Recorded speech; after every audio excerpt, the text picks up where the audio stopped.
apa kabar? Assalamualaikum warahmatullahi wabarakatuh. Perkenalkan, nama saya Amalia Mufida Damayanti. Nah, di sini saya akan menjelaskan mengenai teks eksposisi. Nah, sebelum itu teman-teman sudah tahu nggak apa sih teks eksposisi itu? Yuk kita simak. Nah, kali ini kita akan belajar mengenai apa sih teks eksposisi itu. Yuk kita simak. Nah, teks eksposisi adalah suatu tulisan yang memaparkan keadaan, proses, berita, peristiwa yang terjadi di lingkungan sekitar kita dengan fakta dan data. Nah, teks eksposisi ini tidak akan memihak kepada siapapun. Teks eksposisi murni digunakan penulis untuk memberikan sebuah informasi kepada pembacanya. Nah, teks eksposisi ini bertujuan untuk memberikan informasi-informasi kepada pembaca melalui sebuah tulisan. Nah, tulisan itu biasanya berupa sebuah artikel, berita, dan lain sebagainya. Nah, maka dari itu setelah ini kita akan belajar mengenai apa sih ciri-ciri dari teks eksposisi. Habis ini kita simak bareng-bareng ya. Nah, kali ini kita akan mengenal apa sih ciri-cirinya teks eksposisi. Kita simak bareng-bareng ya.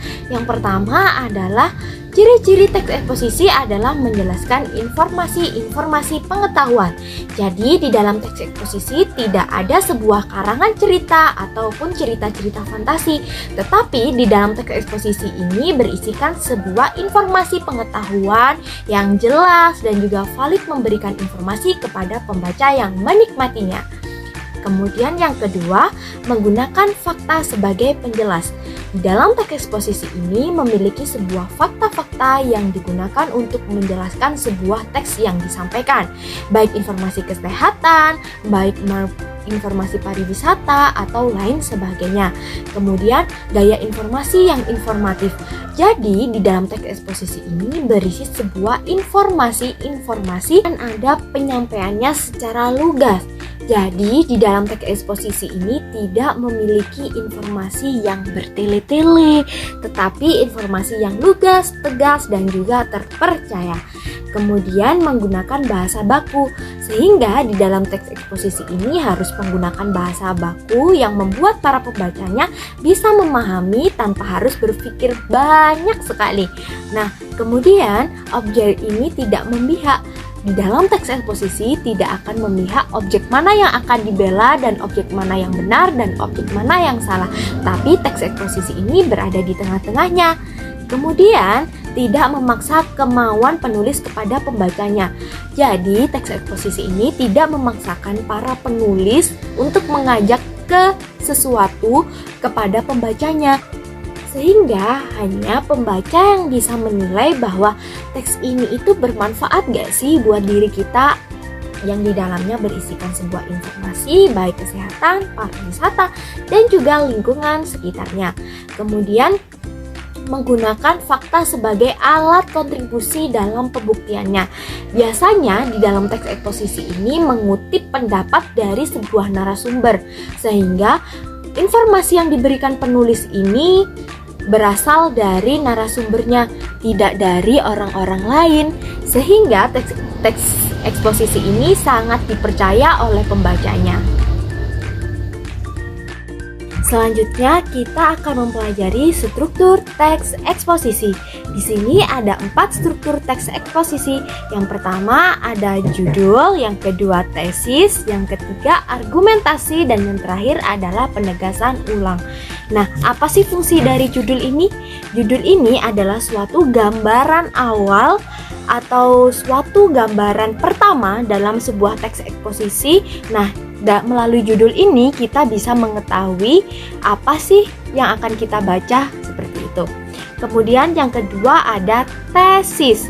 Tesis ini berisikan sebuah gagasan utama yang biasanya berawal pada paragraf pertama. Kemudian tesis ini berperan sebagai pengenalan isu dalam sebuah teks eksposisi. Nah, kemudian yang kedua ada argumentasi. Argumentasi adalah pendapat pendapat dari beberapa para ahli yang biasanya terletak pada paragraf kedua dalam teks eksposisi. Dari sinilah para pembaca akan lebih yakin mengenai teks eksposisi apa sih yang sudah mereka baca dan informasi ini sudah valid atau tidak. Kemudian yang ketiga ada yang namanya penegasan ulang. Nah, penegasan ulang merupakan kesimpulan dari ide-ide atau isi dari teks eksposisi yang sudah dibaca dan yang sudah dibuat oleh penulis yang akan disampaikan oleh pembaca.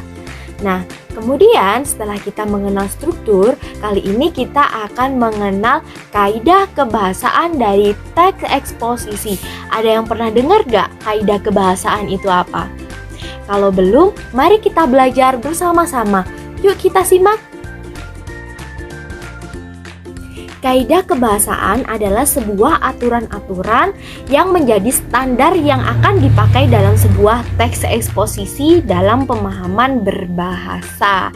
Nah, maka dari itu kita akan mempelajari kaidah kebahasaan apa saja yang digunakan dalam teks eksposisi ini. Yang pertama adalah menggunakan istilah yang berkaitan dengan topik pembahasan. Contohnya adalah hutan lindung, penebangan liar, sektor kehutanan, dan lain sebagainya. Kemudian menggunakan kata untuk menunjukkan hubungan argumentasi.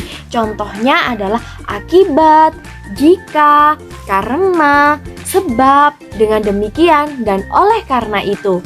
Kemudian yang ketiga adalah menggunakan kata-kata untuk menyatakan hubungan kronologis seperti menyatakan keterangan tempat. Yang ketiga, menggunakan kata-kata untuk menyatakan sebuah hubungan kronologis seperti menyatakan keterangan waktu atau kata untuk menyatakan sebuah perbandingan. Nah, contohnya adalah sebelum itu, namun, pada akhirnya, kemudian, sebaiknya, dan berbeda halnya.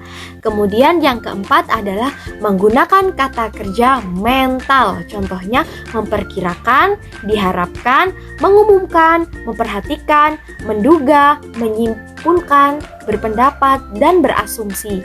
Yang kelima adalah menggunakan kata rujukan. Contohnya merujuk pada suatu tempat dan berdasarkan data seperti itu. Kemudian yang keenam menggunakan kata persuasif. Contohnya perlu, hendaklah, harus, diharapkan. Dan yang terakhir menggunakan kata denotatif, yaitu sebuah kata yang memiliki sebuah makna yang sebenarnya maksud kata tersebut belum mengalami perubahan dan penambahan suatu makna. Jadi kata-kata itu adalah kata-kata yang asli. Nah, kali ini kita akan mengenal mengenai jenis-jenis teks eksposisi. Nah, di sini ada 8 jenis teks eksposisi yang akan kita bahas. Mari kita simak bersama-sama. Yang pertama ada teks eksposisi definisi. Nah, teks eksposisi definisi adalah sebuah paragraf eksposisi yang memaparkan definisi atau pengertian sebuah topik. Kemudian, yang kedua adalah teks eksposisi proses, di mana teks eksposisi proses adalah suatu tulisan yang berisi tahapan atau cara melakukan sesuatu dari awal hingga akhir. Yang ketiga adalah teks eksposisi ilustrasi, di mana teks eksposisi ilustrasi adalah paragraf yang menyajikan sebuah informasi atau penjelasan berupa gambar sederhana suatu topik. Selanjutnya ada teks eksposisi laporan, di mana teks eksposisi laporan ini adalah suatu paragraf eksposisi yang menyampaikan laporan peristiwa atau penelitian tertentu. Nah, kemudian yang kelima adalah teks eksposisi perbandingan, di mana teks eksposisi perbandingan adalah paragraf eksposisi yang memuat ide atau gagasan yang disajikan dengan cara membandingkan. Kemudian yang keenam ada teks eksposisi pertentangan, di mana teks eksposisi pertentangan adalah paragraf eksposisi tentang penentangan suatu hal dengan hal lainnya. Dan yang ketujuh adalah teks eksposisi berita, di mana teks eksposisi berita adalah paragraf eksposisi yang memberi informasi dari kejadian yang kerap ditemui. Dan yang terakhir adalah teks eksposisi analisis. Nah, teks eksposisi analisis adalah suatu tulisan yang memisahkan suatu masalah dari gagasan utama menjadi sejumlah subbagian, kemudian mengembangkannya secara beruntun. Nah, itu tadi penjelasan mengenai teks eksposisi. Nah, maka dari itu semoga ilmu yang saya berikan dan yang saya sampaikan ini bisa bermanfaat bagi para pendengar dan juga penyimaknya. Terima kasih dan mohon maaf yang sebesar-besarnya. Wassalamualaikum warahmatullahi wabarakatuh. Dadah, sampai jumpa kembali di video-video selanjutnya.